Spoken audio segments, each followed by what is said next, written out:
परमात्मा की प्राप्ति के जितने भी उपाय हैं उन सभी का नाम योग है। किंतु यहाँ हम ध्यान योग के बारे में बात कर रहे हैं। इसलिए इस वीडियो में जब भी हम योग शब्द का उपयोग करेंगे तो उसको ध्यान योग का वाचक समझना चाहिए, जो संपूर्ण दुखों का आत्यंतिक नाश करके परमानंद और परम शांति के समुद्र परमेश्वर की प्राप्ति करा देने वाला है। आप हमारे साथ इस धार्मिक चर्चा में बने रहिए।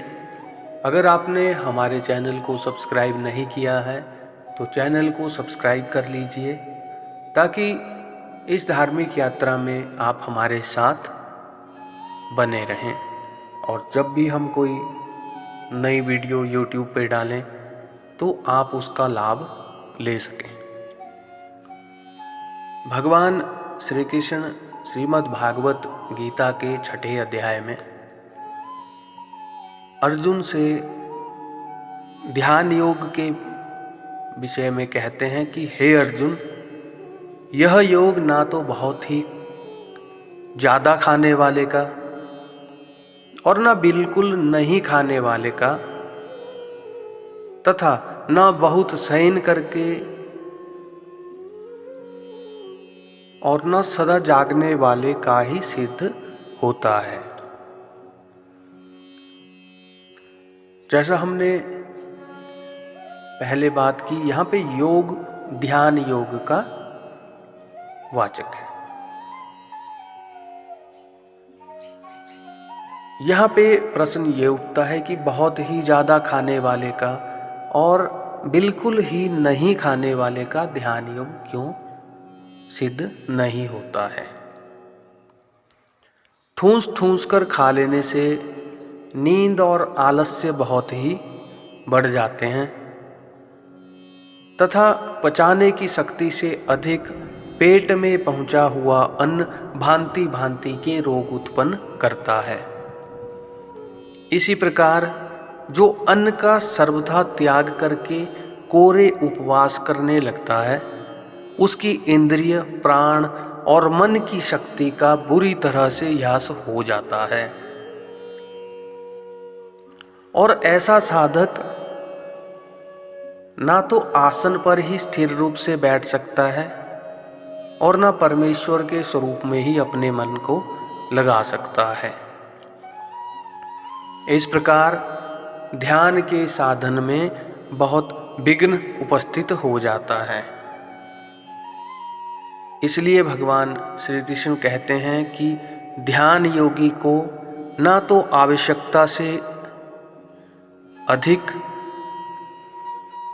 और पचाने की शक्ति से अधिक ही खाना चाहिए और ना उसे कोरा उपवास ही नहीं करना चाहिए।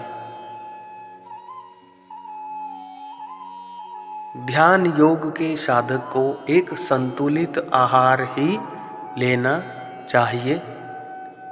संतुलित आहार लेने पर दोस्तों आज हम ध्यान योग किस प्रकार के लोग श्री कृष्ण में कोई विघ्न उपस्थित नहीं भगवान श्री कृष्ण ने श्रीमद् भागवत गीता में जैसे इस विषय पर प्रमाद कहा है।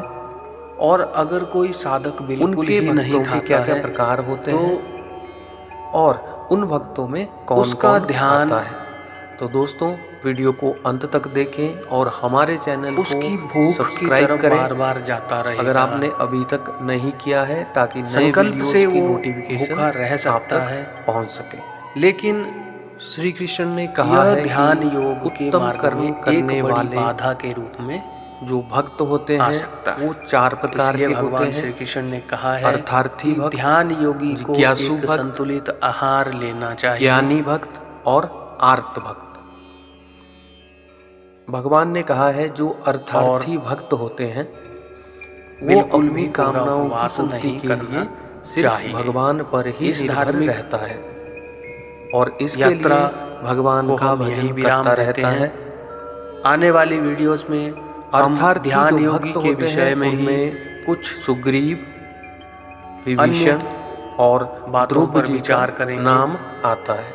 आप हमारे साथ इस धार्मिक दूसरे प्रकार के जो भक्त होते हैं वो होते हैं आर्त भक्त। अपने विचार आप कमेंट के माध्यम से हम तक होते हैं जो शारीरिक या मानसिक हमारी ये वीडियोस आपको कैसी लग रही हैं, शत्रु भय, रोग, अपमान, हमें कमेंट में चोर, बता सकते हैं।